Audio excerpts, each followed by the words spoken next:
Welcome in, you guys. We got One Piece chapter 1140 full spoilers. My name is Sign. Today we are here to just talk about the spoilers and have some fun with it, have a little discussion. If you haven't read the spoilers for yourself yet though, I will be linking it down in the pinned comment, and or you can find it over on Twitter at PewPeace. So with that being said, let's just get into it. We got the Scopper versus Luffy fight, and it looks like Scopper is schooling Luffy all throughout it. Luffy cannot touch this guy whatsoever. Luffy tries to grab the key, and Scopper just keeps on evading and knocking him down.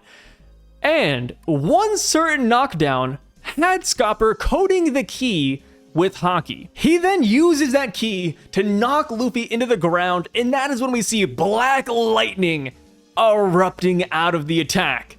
And now we gotta ask the question, you guys know what time it is, but is this Conqueror's Haki? It's a tough one. It's a tough one because all throughout the series, all showcases of Conqueror's Haki has had Black Lightning, but not all instances of Black Lightning are Conqueror's Haki. So it's really hard to draw that line, and we definitely have to see it for ourselves, right? Obviously, if there's like this space in between the key and Luffy, then yeah, it's Conqueror's coating, but if there's not, it might not be. But even then, we've seen instances where people have used Conqueror's Haki, but it touches because it's not coded. It's a weird one. So we gotta, reserve our opinions until after we see the panels, but I do think it'll be really cool and very fitting, in my opinion, if Scopper indeed has Conqueror's Haki. Right, we're talking about the left-hand man of the Pirate King. If he doesn't have Conqueror's Haki, I'd be actually a little bit shocked. But that is my own personal opinion. I would love to hear what you guys have to say about this. Would you want Scopper to have Conqueror's Haki, or no, would that be too much? And then of course, you guys know how this goes. Since Luffy's crew is kind of paralleling Roger's crew, if Scopper has Conqueror's Haki, people are going to expect Sanji to get Conqueror's Haki as well. And again, I would like to pass the question back to you guys. How would you feel about all of this? So now, back to it, but now that Scopper has knocked Luffy down, he now uses his axes to attack him, which I do wonder, where were those axes in the first place? Were they simply behind his shirt? Did he pull them out of his pockets? We don't really know, but Scopper Gaban whips out the dual axes and he uses a named attack against Luffy. What is it called? Let me see. He actually has it up here, and it's translated into English. I believe it is Army of Fierce Warriors Yaso Takeru. Yes, he sends out a flurry of axe slashes, and this is when Luffy starts getting pretty concerned, right? Beforehand, he was just annoyed because Scopper was just evading him for the most part, but now that Scopper is on the offensive, Luffy is concerned, right? He does not want to get hit by the Army of Fierce Warriors attack. So Luffy tries to dodge it, and that's when we see Zoro even stepping in to block some of the attacks. And this is when Gaban thinks to himself, and he says, wow, Luffy here has a pretty good crewmate, because I bet that Zoro sensed that this attack was dangerous, so he wanted to help the captain no matter what, right? You want to respect the 1v1, but you also don't want your captain to get hurt, so, you step in. Especially if you know that your captain is weak to slashes, right? Luffy has always been notoriously weak to cutting or slash attacks, so yes, we do need Zoro in here. And of course, this is when they get serious. Luffy goes into Gear 5th form, and we got Zoro coating his blades up with Haki. And right when Scopper sees that things are getting serious and heated up, he calls it quits.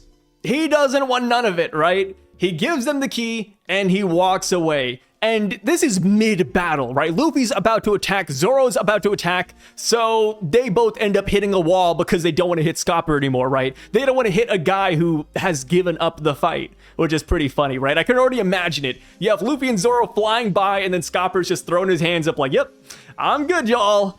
So, as far as why Scopper decided to call it quits right here, one, I doubt he really wanted to fight Luffy and Zoro. Like, first up, this is a 2v1, right? We're talking about a Yonko and a Yonko's right-hand man. Like you don't want to fight that. There's not a lot of people that can come out of that tussle unscathed. So that's one reason. But another reason is that Scopper just wanted to test them out. He wanted to see what Luffy was all about. He wanted to test Zoro and see if he was a good crewmate.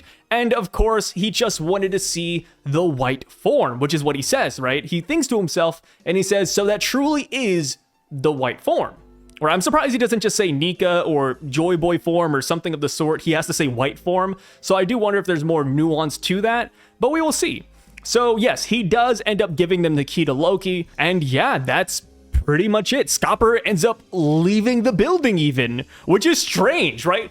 Gaban comes in, says, I've always wanted to meet you. He takes you downstairs, Gate keeps the key, and then after you fight him for what seems to be 2 minutes, he just says, hey, I'll see you guys later. And that's it. He ends up leaving the building, which is kind of funny when you really contextualize all of it. But we do have to remember that Scopper did not come here for Luffy, Zoro, and the rest of the Straw Hats. No, if he wanted to meet them, he would have just gone to the party. But instead, he came to the castle because he initially sensed strange hockey. He got here and he saw the magic circle in the throne room. So he knows that things are brewing here in Elbaph. He even says that, hey, by the time you leave this island, come and find me again if Elbaph is still safe. So he knows. He knows that Elbaph is about to go through hell. Why else would he say that? So yes, I do wonder where he's going to go to next. Maybe he's going to go to Walrus Academy, maybe check on Ripley, maybe check on Colin. I think there's a lot of good things for him to do, or he could even just go after the God Knights firsthand. I think it'd be really cool if come next chapter, we see the God Knights about to approach the school, and then Gaban is standing right there waiting for them, which he shouldn't be super far, right? Yeah, because Gaban right now is in the Sun World, and the Walrus Academy is also in the Sun World. So yeah, he should be there pretty soon if he knows where to go. And of course, I think he will, which we'll get back to here in a little bit. So yeah, Gaban giving us a very Rayleigh-like exit, right? Even back in Subodhi, after we saw Rayleigh at the auction house, he said, hey guys, meet me at Shaki's bar, right? Like, this is almost the exact same conversation in a way, which I really love. I love the parallels, right? It's kind of like a nice throwback.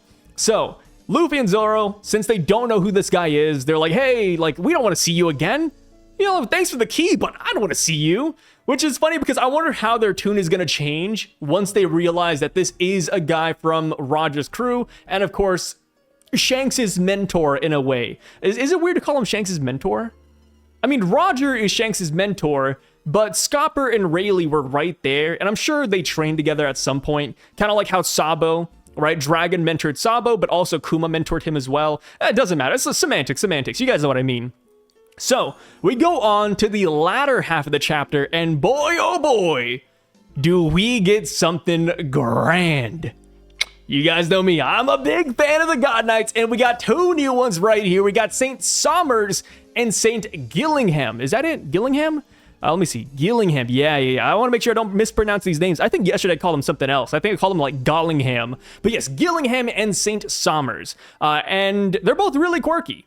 You know, Oda really wanted to flesh these guys out a little bit, give them some personality, and that is exactly what we got. So St. Sommer is from Jupiter's family. He's a middle-aged man with glasses, long hair, and beard. His goatee has a cross shape, and we come to find out that he wasn't summoned alone because he was actually summoned with his wardrobe. Yes, that is right.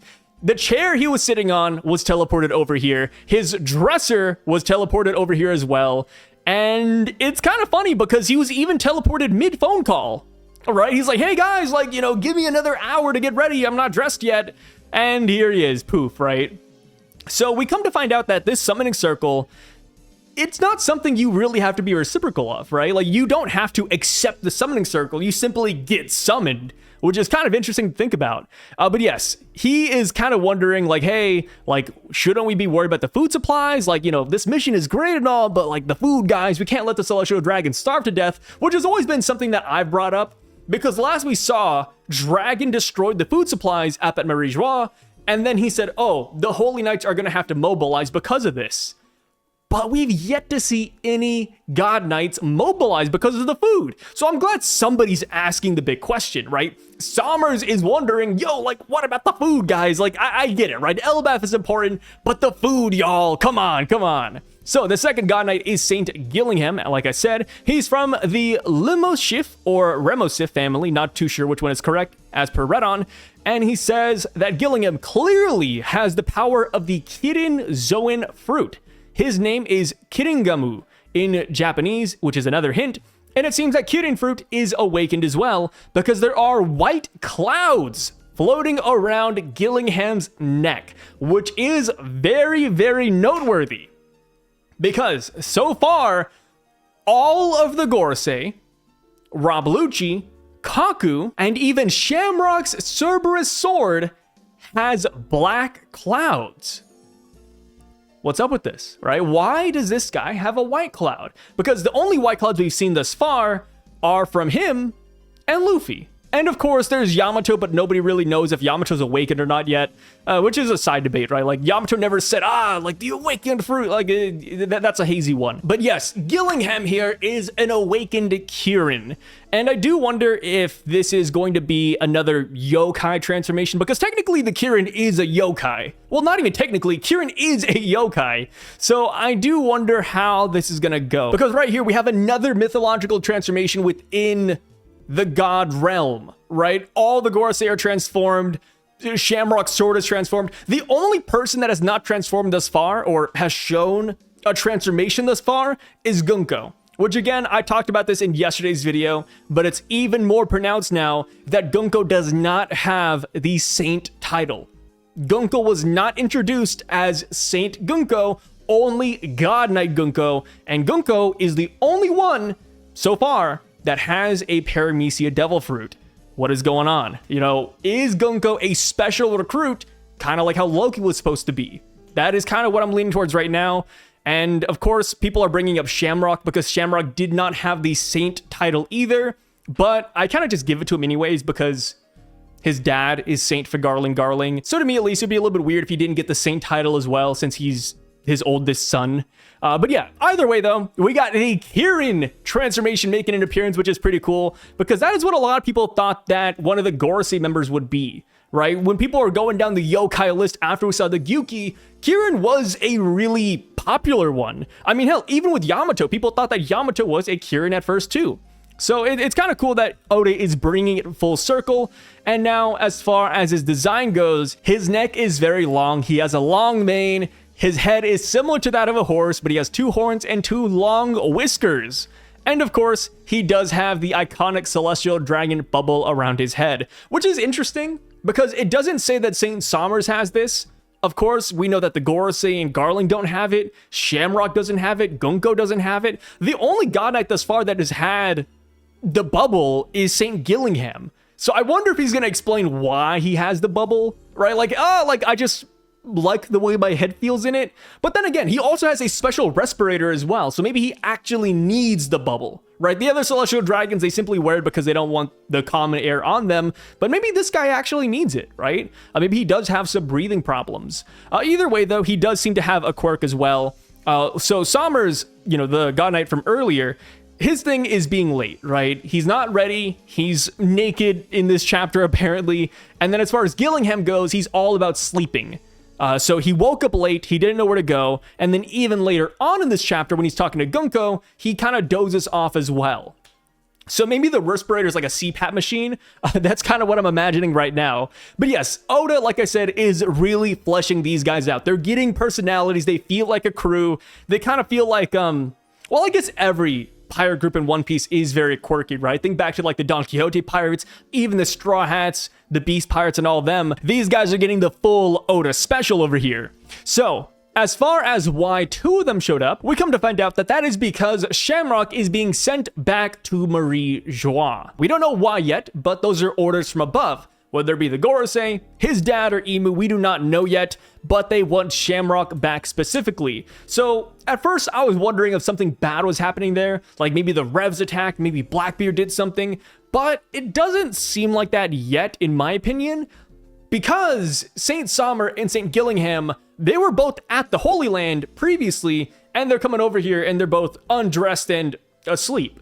So it looks like nothing bad is happening right now, but maybe they just need Shamrock back to plan for future events or to send him on a different mission entirely. So now, on to the next thing that really stuck out to me is that when Sommers and Gillingham realize where they're at, when they realize they're at Elbaph, they're like, wait, what are we doing here in a non-world government affiliated country? And that is when Sommers says, oh, are you visiting King Harold's grave?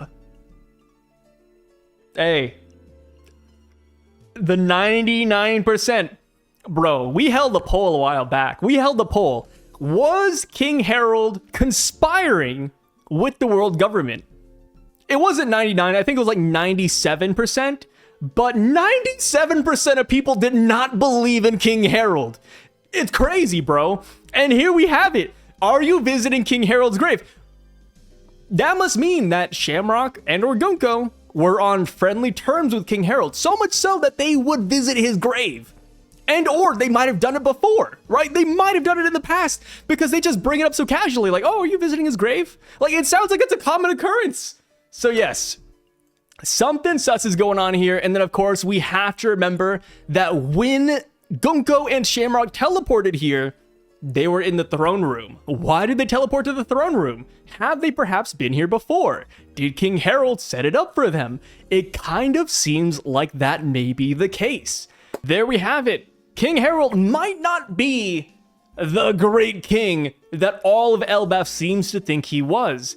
And it really puts into context why Loki might have killed him, or why Loki killing him might have been for the greater good. You know, all the conspiracy right now, but I mean, dude, who, visiting Harold's grave, that's kind of damning.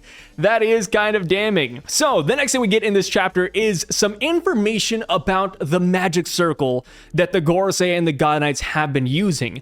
It is called Abyss. And apparently the kanji for Abyss can also mean pentagram. Oda with the wordplay, love it, love it. And apparently you cannot pass through the magic circle if you are not marked. That is what St. Gillingham says. Only people with the mark can pass through the abyss. So if we kidnap these kids and bring them back to the Holy Land, we have to transport them by ship, which is crazy, by the way. At first I thought they were just going to hold the kids hostage on the island, like, join the world government and you'll have your brat back. But that's not the case.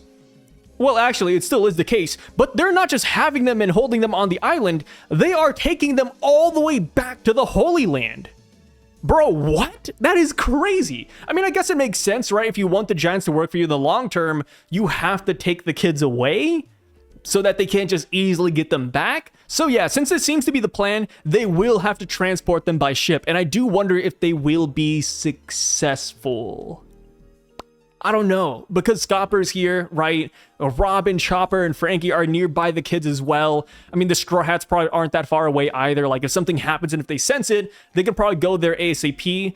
But I don't know, like, I feel like this plan might actually work. Is that crazy to say? Because, when you think about it, right now, the Straw Hats have no reason to go to Marie Joie. Unless there's a poneglyph there that we don't know about, they have no reason to go there. But if they kidnap kids and we have an Enies Lobby type situation, then we will have to go there and we will have the giants beside us, I think. Oh, it's a weird one. But like I said, we have a lot of people here that could fight these guys, especially with Shamrock leaving soon. I could definitely see us putting these guys to the test. And now, to end things off, we have what Shamrock says. He says, with your guys' powers, why don't you make this a game?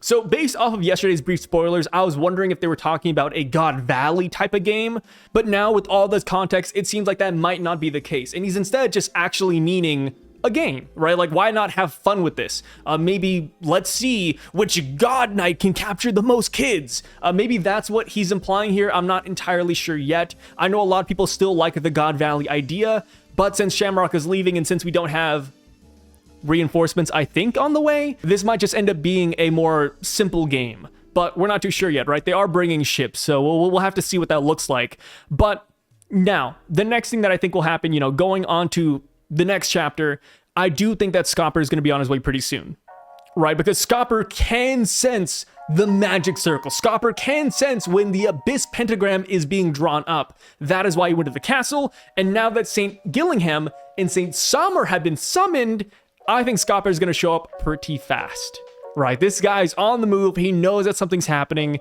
And people are saying that's the reason why he stopped fighting Luffy and Zoro. But I don't think that's the case. We do have to see like how the timeline matches up. It could be like that where he senses the circle and he goes there right away. But it could also just be that, hey, I saw the Sun God Nika form. I saw that Zoro's a great companion. I saw that you're a trustworthy guy. I'm good. Not too sure yet. Of course, we need the chapter. But with that being said, though, guys, thank you so much for being here. I really freaking appreciate it.